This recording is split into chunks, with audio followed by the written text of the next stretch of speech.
So I'll just finish it, okay? But I'm not gonna finish. I'm gonna take my time because I went ahead with part 2. I was not gonna like let it go. So technically what I wanted to say was my teacher had really good taste, but she always chose songs that activated her dancers because she was more like creative type of woman. So I knew, like, growing up, I had that privilege of, growing with songs that are very like vibrant and good for you, health wise. And honestly, I was privileged.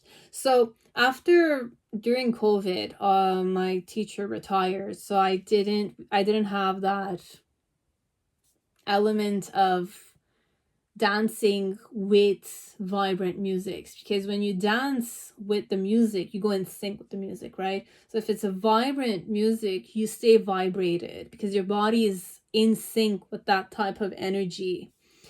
That's what I wanted to say. Technically, when I was saying I was blessed, is because my teacher chose a really very like virile, activated, powerful even music, and we used to be in sync with it. We also had like different types of emotional music because each music melody has a certain emotion linked to it, right? Can cause emotion, it can influence the listener a specific way, right? That's where the real talent of creativity is shown. So technically what I wanted to say is good music, when you're in sync with it, you're receptive to it, or you dance on it, or you sing to it, or you play it, it heals the person who's in sync with it, who's receptive to it. Okay, so with my guru, I learned how to be more receptive. Okay, so meditation, I'm not gonna lie, makes you very receptive. You start observing things, you start having focus, you start being mindful, more aware of what you eat, what you're not eating. If you're eating, you know what the consequences are, So you have a lot more, you treat your life differently, and it's different, right? So me, I was able to, step by step heal myself and wish to heal myself, starting to wake up to the fact that I have a say in this, because I thought that I didn't have a say in it. And even if I thought it like that, it was something more encrypted within me. So these painful things that happen in my life, specifically my back problem, which also touched my neck, actually my whole body, okay? From top to bottom, because it's your back, right? So it's pinched nerves, it touches other corners of your body, and when you're irritated, it gets more inflamed.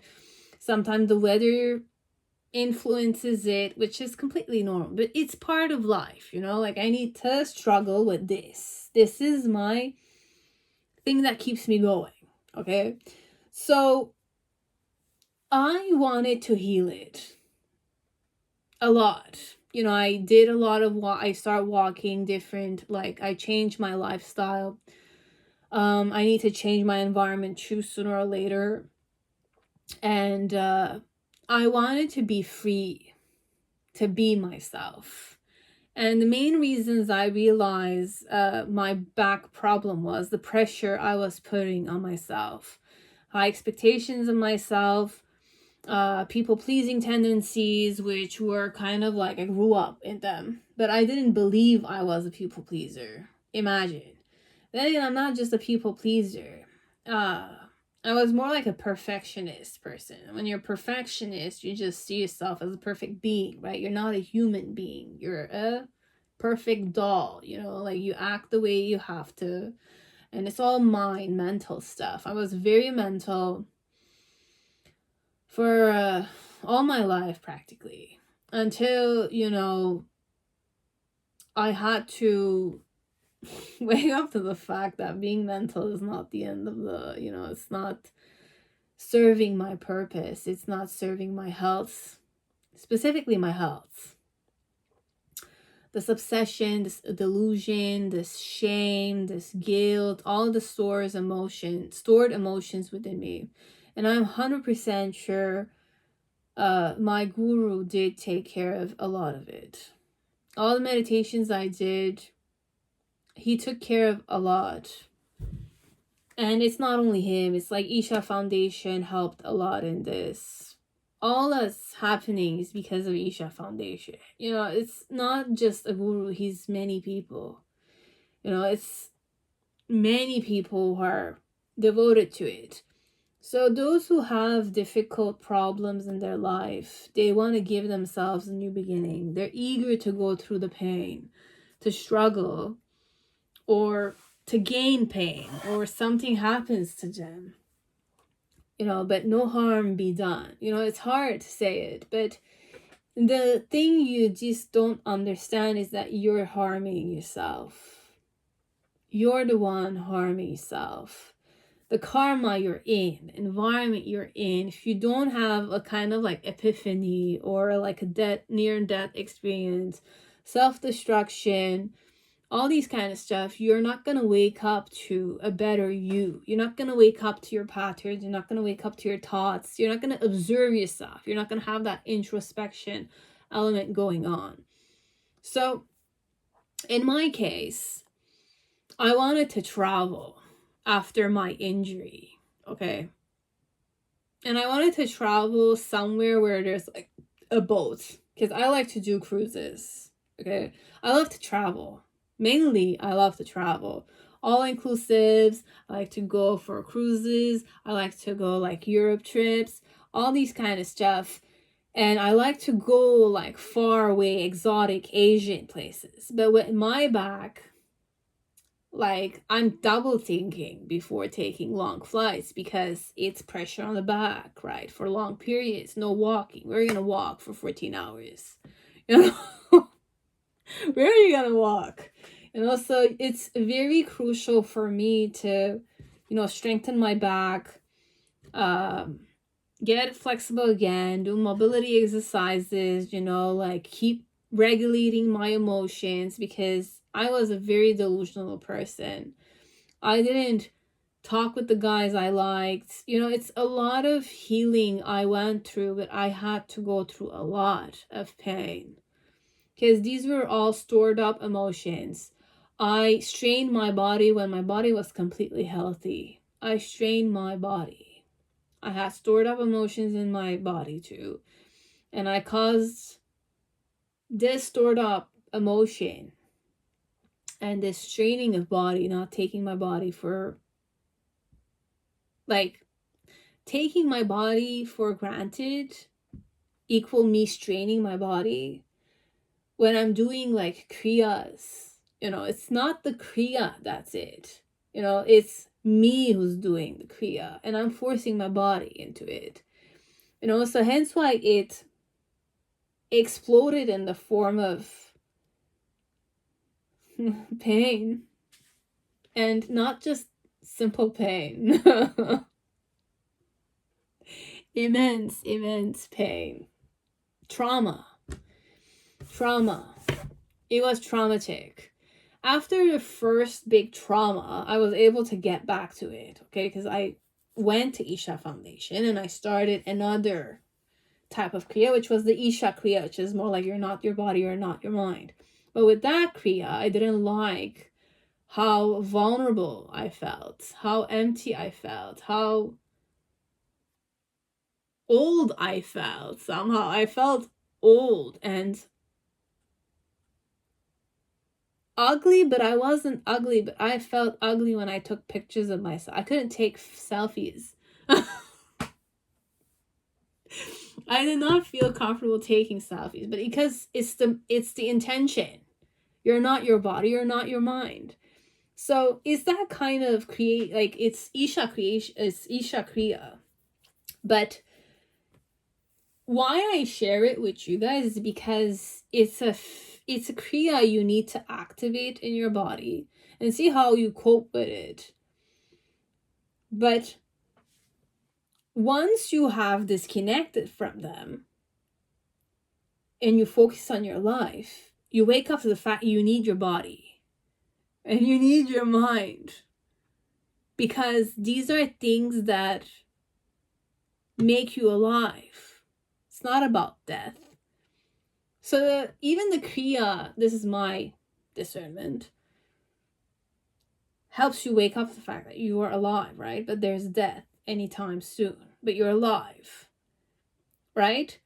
And then after that, there was a phase where I started again, but my ego was not accepting my state. That was a time where I really destroyed myself. I really destroyed myself because I strained my body even more. And I wasn't able to listen to my body because I took my body for granted. Okay? That's what happened with me. My back problem is not really a back problem. It's the pressure element. It's the denial element. It's the not wanting to accept the body the way it is. Not willing to accept, myself the way I was. Like I had to be like how other people needed to see me. And it took I needed to destroy myself so I can wake up to the fact that I am precious to myself. I have no other way of being. No one's gonna take care of me. No one took care of me. No one could understand what was happening with me. So imagine my state of being then. No one understood me because I wasn't able to understand myself. No one took me preciously because I didn't see myself as a precious person. I didn't treat myself like I'm precious. I'm someone lovable. I'm someone precious. I value myself. I didn't feel that way. No one valued me when I really needed it, except for my parents, which I'm precious to my parents, right? Parents, no matter where. I mean, it depends. But in my case, I'm blessed to have parents that I had to destroy myself so that my parents show me that I'm precious to them. And since that happened, I started being more grateful. I started being more grateful that the pain stopped. I started being grateful that, I found myself an osteopath that helped me out. But even with the osteopath, there was a lot of challenges I had to go, because with him, it's more like he's touching my body, he's clearing my skeleton, he's aligning me, my body, but my spirit within my body is not aligned properly. So there was a lot of disconnect that happened. I felt disconnected from myself. I felt like my body didn't belong to me. And then I read Healing Your Back Pain by Soros. It's a book, I started checking and seeking, and I had to care about it. I had to care about it so that I can go after my healing, right? So I kind of woke up to the fact that when I started connecting with people who had similar issues, I started realizing what methods I could use. Or I started seeking people who have healed their herniated discs. And I met many people who give me certain information on how to take care of myself. So it's a lot of emotional baggage I had to heal. It was a lot of karma I had to liberate myself. So this back problem was not just a back problem. It was a painful situation, but a painful situation that guided me towards healing. And I'm truly grateful to myself for, being receptive to Rishabh Sharma's songs, because at the time I was seeking for music that can help me heal. And I met this beautiful soul that's kind of it's his passion to play sitar. And it's his passion to play for those who need it the most. So I was truly grateful to his guru, technically, and his ancestors. That was the first thing I remember I was receptive to.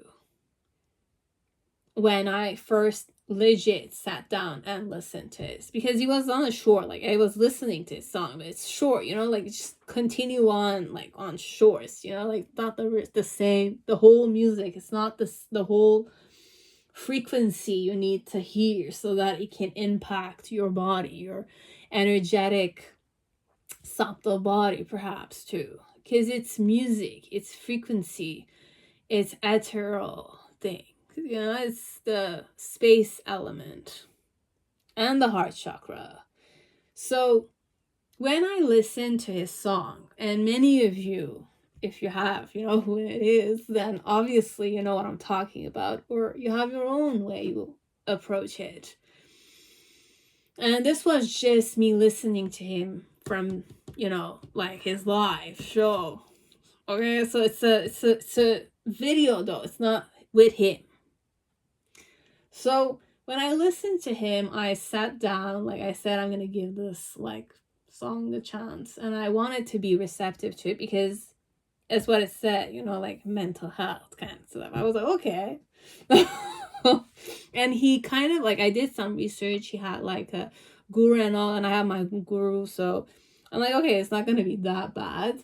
So I was prepared for it. And since that day, guys, like my life has changed a lot thanks to that song.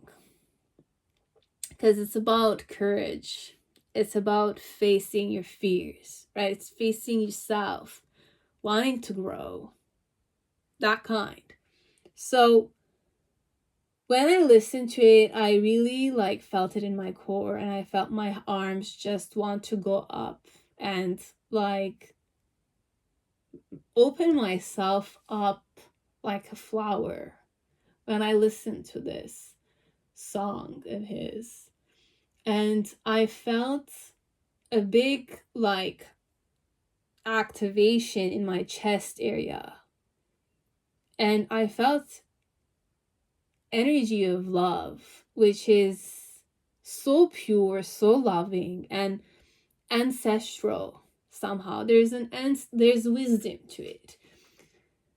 And after that, I started like seeking for more music, you know, and I kind of like saw really like I was like looking at him for who he was, you know, like, wow, amazing, you know, like this is what you want to feel when you listen to music. You feel love, you're able to love yourself, you're able to have the courage to overcome your fears, face yourself, go after the things you want to do, like that.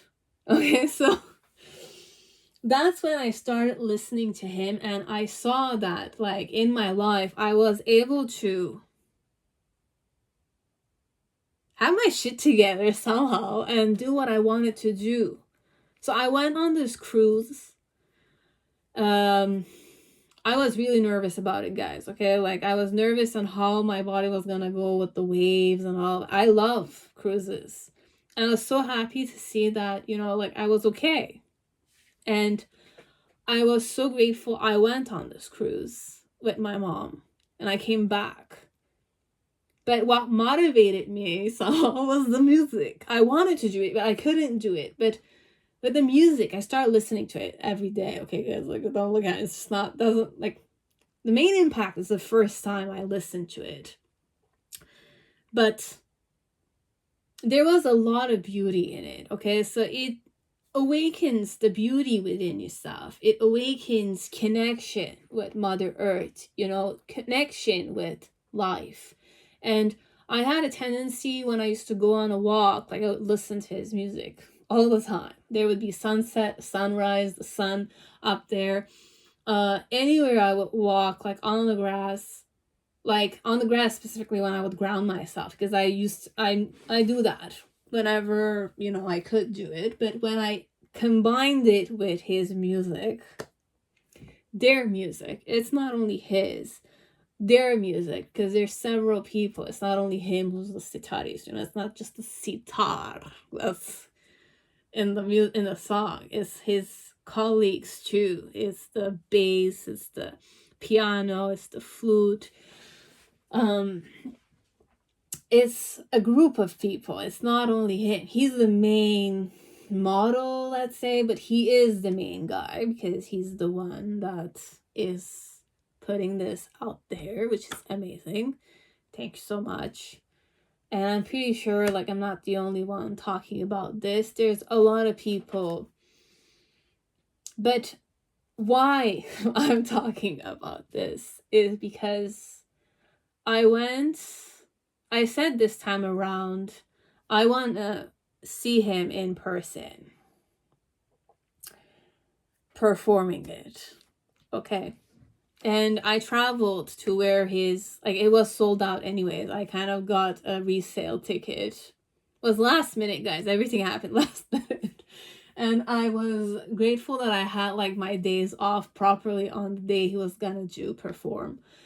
So I went there and I was traveling alone with my back problem. But I didn't have back problem, guys. Just the trauma that lives inside of me, the fear, the memory of it. Because it happened, right? It's memory connected to my imagination. That's what my fear connected to it is. But I knew it was going to change something within me because I love his song and I'm grateful to him. So when you're grateful, you want to exchange something, right? So I wanted to, support him, but he doesn't need my support anyways. Like,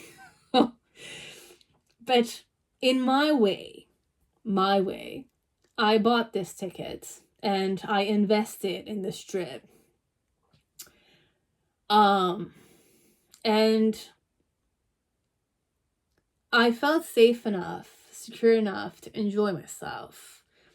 I went there, I spend the day on my own. I used to not, like, I spend my days alone at home too, I don't mind, like, going away, like, on my own. But this one, it was in another country, so in a country, like, I know the language, of course, but, you just wanted to see what it changes. So when I went there, I sat there. It was really sold out. And he came in. The beautiful thing about it is that his parents really support him. And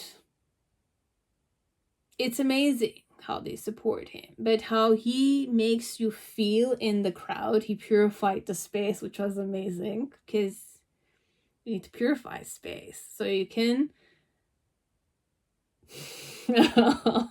heal the people in the space. But you want people to purify themselves. So we did purification exercise. We did some breathing exercise, which are important too. It was really like a meditation. I look at him in the form of he's a guru for me, but I know he's not a guru.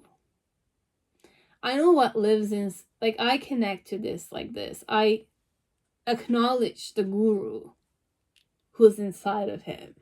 But I don't know if he sees it like this. He sees it this way. Because he wants you to look at him. He's very attractive. He has a very, his presence is greatly connected with his sitar, okay? Because it's about the instrument he plays. It's not about him. But it's about catching your attention to listen to him. Listen to the instrument. Look at him sing at you, for you, kind of thing. It's the approach I felt. Mind you, I don't know if this is supposed to be this way, but this is my experience, okay? I'm just sharing it. This is my experience. So, how he made me feel. I'm one person in a sold out room, okay? But I wanted to be receptive to him. Because I like the way his music makes me feel inside. I feel good about myself. But it's not about him. It's about the experience I'm sharing. So for me, it's like sharing the moment with him. When I'm listening to the music, it's like that. That's how I feel. I don't feel like he's imposing himself on me. I don't feel that way. I feel when I listen to his music, I feel like I can be myself. I can feel my emotions. I can release tension in my body. I can see the beauty in nature the way it is. I can tap into it. I really started connecting with the wind element, the air element more when I started to listen to his songs. And I felt like, because he's a devotee of Shiva, I don't want to say I'm a devotee, but I love Lord Shiva. Okay, I love my guru. I love the life enhancement I got, the knowledge I got through them. And, the sky and meditativeness, they bring joy to my life. So when I went to see him in person, this is how I felt. Like, it's a lot of like energy activation. There was a lot. And he makes you, he tells you things, and if you do them properly, like he wants you to do them, there's a lot of benefit in it. There's a lot of healing connected to it. And he really is amazing connected to that. So if you need to release stored emotions, he offers it to you guys. You just need to go and witness it, experience his presence and his performance and his craft for yourself. I mean, if you're not really into receptivity, you're still gonna look at a handsome man. If we're going more surface level, it's beautiful, it's, it's fun, like he makes it interactive, so it's like that. But honestly, when I went there, I closed my eyes most of the time. I really just wanted to close my eyes and let in the song, the instrument he's playing live, the instruments they're playing live, the presence of this person. I can close my eyes and I'll just it's a beautiful emotion. I didn't need to look at him, but obviously there were times where I was like, okay, I should just kind of encrypt this in my memory. Hence why I was really looking sometimes, but the rest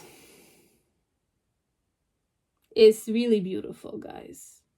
And afterwards, when it was done, the show was done, it was over, I went home back in the hotel, and I really cried out all the pain in my body.